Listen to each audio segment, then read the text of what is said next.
This is Krsy Fox from Krsy Fox, and you're listening to BODS Mayhem Hour. Welcome to BODS Mayhem Hour, your source for all hard rock, heavy metal, new metal, alternative, punk, horror punk, hardcore, rock, and all local bands, with your host, John the Bod, a.k.a.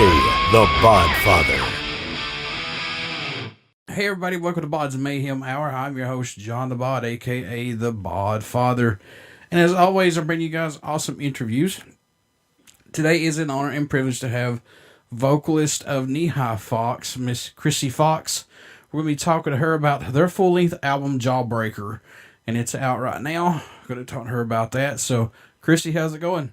Good, thanks. How are you? I'm doing awesome. Glad to have you on the show. Let's jump right into this. What's impressed you the most about making the new album, Jawbreaker? What's caught your eye about, if anything, possibly? Honestly, I just really love the songs. They're very personal, and I think there's a lot of fun in the record, and a lot of me and a lot of the band and the live show. I think it really captures that. So I think that's the thing I'm most excited about. Obviously, songs are the most important thing, and I feel like we're known as such a live band that I really wanted a record that really represented that. So I feel like we did our job there. So I'm really excited about it. Let's talk about lyrically here. Do you like writing dark lyrics, or do you have a preference on this? Honestly, I just like songs that are based on truth. So it really depends on a mood, and every song was kind of different. It was really based on, real stories, like the song like Relapse, which is a little darker and a little heavier. It's based on a real situation in my life that I had of, getting out of a toxic situation and then wanting to slip back into it, even though I've overcame it. And, I think a lot of people can relate to that. And then there's songs like Witch, where a lot of the things that inspired me growing up, like movies, like 90s cult movies like Jawbreaker and The Craft, and actually even more recently, like I like the movie Jennifer's Body a lot. And there's a lot of these different movies, Girl Interrupted, that I was able to kind of put together into a really fun song and have like a kind of a strong Halloween theme. I'm a big horror movie buff. So that was kind of a cool thing to be able to bring elements of things I'm really interested in and really excited about and put it into a song. Who produced this record for you guys? We actually co-produced it with this guy, Greg Johnson. He's a fantastic producer out of Temecula, California. And he actually came to my house, and that's where we recorded the whole album. So it's kind of a unique way to do it. And it was actually really creative. It was just a different process because I was at home and, making margaritas for everybody while we were tracking vocals and writing parts and playing guitar parts. So it was a really fun record in general to make. How was working with Greg? Did he push you guys, or did he just let you do it your own way, then step in, or how did he work with you all on this one? He's great. He's super, super talented. We would talk about kind of what we wanted to do, and he would find some really cool. And I'm very specific about this band and the vision and the music. It's something that I think you should be. I'm very obsessive over. Everything has to feel like this band, and down to like sounds on a track. And so Greg was great because I think he really gets the band and he really understood what I was going for. And we worked together so well. We would pretty much write and record a song the same day. So it was a really cool process. Any songs off Jawbreaker that stand out more to you than any as of right now possibly? I mean, I know these are like picking your favorite kids or your favorite collectible, but is there any that stick out to you possibly? I definitely have some favorites. I really like Witch and Jawbreaker. We're actually going to shoot a music video for the song Witch tomorrow, which will be a really fun thing. And I really like the song Relapse. When I wrote it, I felt like it was something really special and really honest. And I got to really push myself vocally in that song. And it's been really cool to play it live, in front of audiences, like all this new stuff. And I think it's like something I don't always do. So yeah, but honestly, I didn't put a song on the record that I wasn't really excited about personally. I felt like I really took my time, and so did the band. And I think we get really, really happy with every single song, even the cover at the end. So it's been cool. How much growth musically have you seen this band go through since the formation, or has it just been more of a personal growth for all of you guys? Well, I think just like any band, you know, when we first started, it was getting out there and playing live, and we've done that to death. You know, we've toured like crazy, and we did our work. So I feel like, if anything, the biggest growth has been like the live show and seeing the band unfold naturally. And we really listen to the fans and what they respond to and what people like live. And that's other, like, you know, the fans have helped mold the band to what it is, because we really, really wanted a strong live foundation, where a lot of bands go the other way and they put out a ton of songs, but they don't play that much. And I feel like we're kind of old school, where we just like grind it. So it's definitely been the strongest thing with us, is just getting out there and playing for people everywhere. Do you do anything differently during the writing and recording process to help keep your mind open and fresh, to not let the music get stale? I mean, I know sometimes it happens, but do you do anything differently possibly? I do. A lot of people, they'll work on something ahead, you know, and be like writing a bunch of lyrics and really preparing for the songwriting session. And, you know, when you get in there, but I've learned that every time I really over prepare lyrically or try to write something before I go in to start recording it, I end up not using it, because I'm someone who writes very much and performs very much and sings very much based on feel. And I think the rest of my band is like that as well. So I usually, the biggest thing I've learned is just to not overthink it, to not over prepare, and just kind of go in and see how you feel that day, see how everyone in the room is, see what the vibe of the room is, and embrace it. And it helps keep everything really fresh, because you kind of never know going in exactly what you're going to get out of it at the end of the day. So it's always exciting, and I feel like it's always really honest. And I know that can always work for everybody, but it seems to work for us within the band. So it's been kind of a cool thing that, you know, like I said, we kind of went in and recorded and wrote the songs the same day. So each song, you know, obviously not all in one day, but, you know, for Witch, we went in and I had this like concept I liked, but I didn't really know how I was going to feel in the moment. And I just kind of started singing some stuff and seeing what I liked. And we kind of put the song together that way, and it became very organically. So that kind of helps keep it fresh, and you don't feel like you're writing the same song over and over again, you know? Like, I think a lot of bands struggle with that. So what can fans expect at a show from Krsy Fox, who have not got to see you guys live as of yet? Well, we're definitely a very energetic show. We've toured with so many great bands that we've learned so much from, and we've got fans through that. And, you know, we've toured with people like Marilyn Manson and Powerman 5000 and Head PE and Orgy, and played shows with Theory of a Dead Man, and like every band kind of can teach you something different depending on, you know, what their vibe is. And we play with people from so many different genres, which has been really cool, because, you know, you'll play with a band like Powerman 5000 or Head PE, and it's just like insanity mosh pits, like, you know. Oh, yeah. And you have to just keep that energy up, and you take little things that you learn as a young band, and, you know, and so we become this like very energetic but also moody roller coaster of a live show.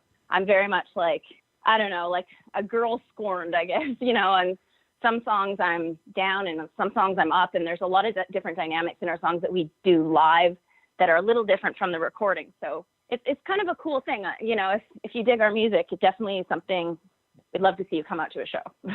These bands that you guys have been out on tour with, have they given you any advice or anything like that, possibly? Oh, yeah, we get advice from everybody. I mean, Manson is someone I've admired since I was a little kid, and getting to open for him was really incredible. We got to do two tours with him. And, you know, he's given me a lot of advice, but one of the main things that's always stuck with me is he said to never fucking listen to anybody but yourself. You're the one who knows what's right, and do what you think is right, because people will try to push you into doing things, and, you know, you just never ever listen to anybody when it comes to you being creative. And so I thought that was kind of cool, because we've definitely, you know, throughout the process have had people involved with the band that didn't make sense. And, you know, and so the one thing we stay true to is what we really wanted to put out there visually and musically. And we've never really like wavered. And it's based on, honestly, the attitude of a lot of the bands we played with, like in the bands I respect. I mean, he's right. I mean, this is your music. If you can't stand behind it, how are we supposed to stand behind it? 100%. It's you, right? So it's, you know, if you're just copying or doing what everybody else thinks you should be doing, then you can't really connect to anything. The music I love and the bands I love, I just feel like they're just very artistic and free and themselves. And, you know, people like Manson or Power Man, they just are what they are, So I just really respect when people have strong senses of self and strong senses of self in their music.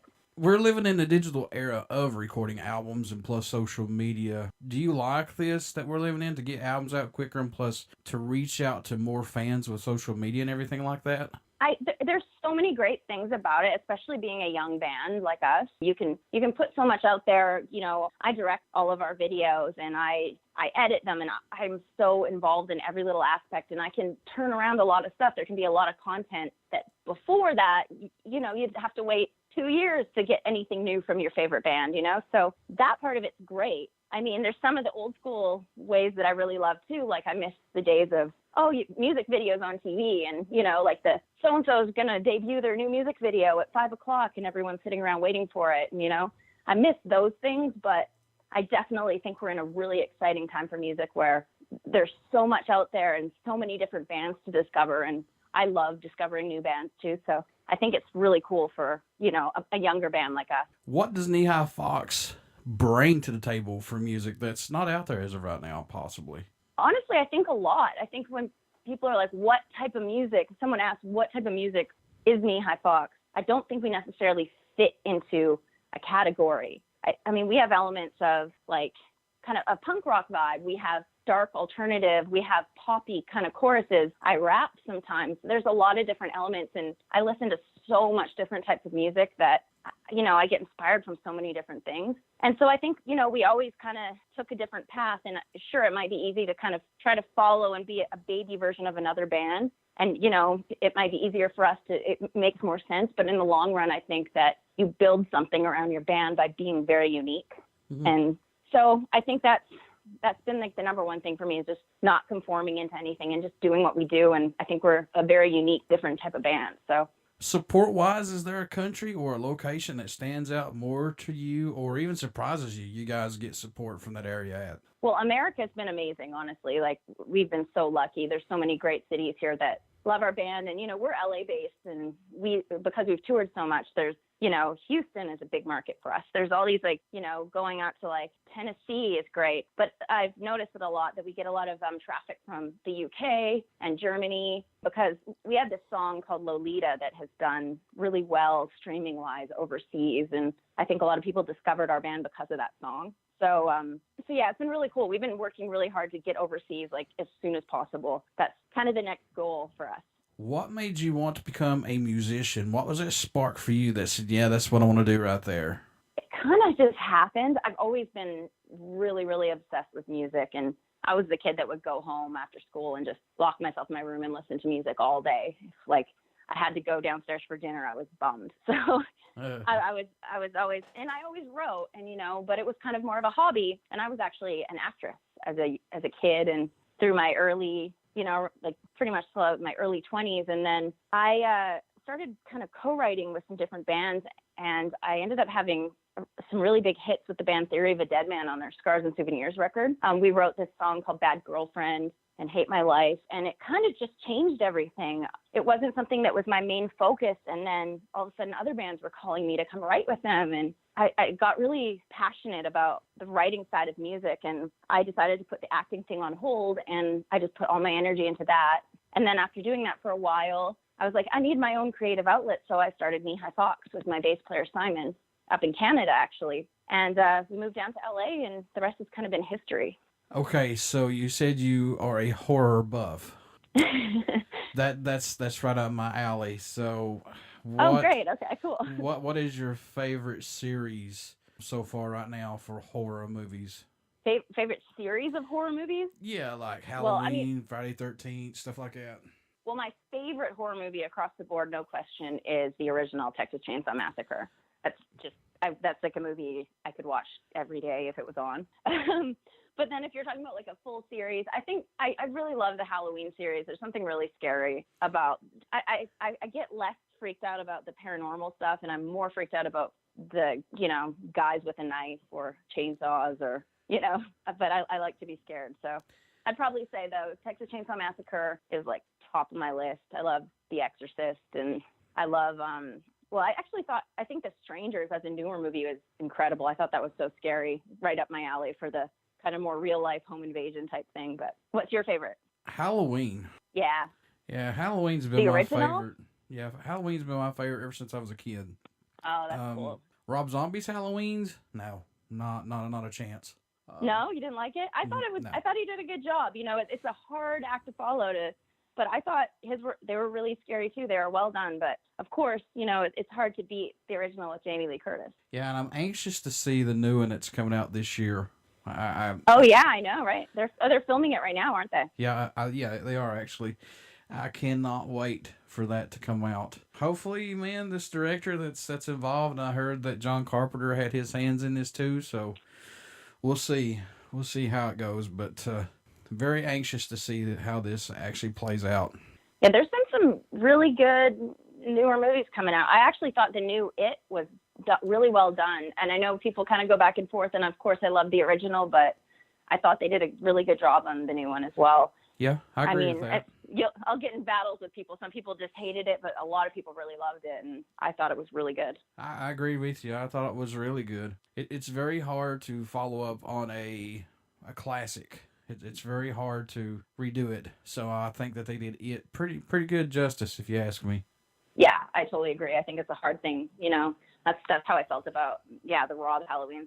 It's like you can't redo the movie exactly the same. You have to do something different, and I think that they did that really well with the It movie as well. Just it's the same exact story, but it felt very nostalgic too. I thought they did a good job of that. The way like Stranger Things is really great with that too. Are you a fan of that series? Yeah, I like Stranger Things. Yeah, that's a good. The show. whole '80s thing is making a big comeback. So. Oh yeah, well, anything '80s horror related, man, is awesome. That's where it was at. To be honest with you, I totally agree for sure. Krsy, how can folks stay in touch with you guys, buy some merchandise, tickets, tour dates, things like that? This new album, how can they do that? So our website's kneehighfox.com, Instagram is kneehighfox, Facebook's kneehighfox, iTunes, you can get our record, Spotify. You can order actual physical copies on our website as well and merchandise. So, yeah, anything coming out. We have some shows coming up. We're playing Las Vegas on April 19th, and we're playing Salt Lake City on April 27th. So those are the most recent shows that we have coming up. So, but we'll be definitely on the road a lot this year. Before I let you go, would you care to do a promo for the show? Of course. This is Krsy Fox from Knee High Fox, and you're listening to BODS Mayhem Hour. Everybody stick around. We got some great music coming up, and you only hear these interviews right here on BODS Mayhem Hour and BODS Mayhem Radio Network. Thank you so much, Krsy. Thank you so much for having me.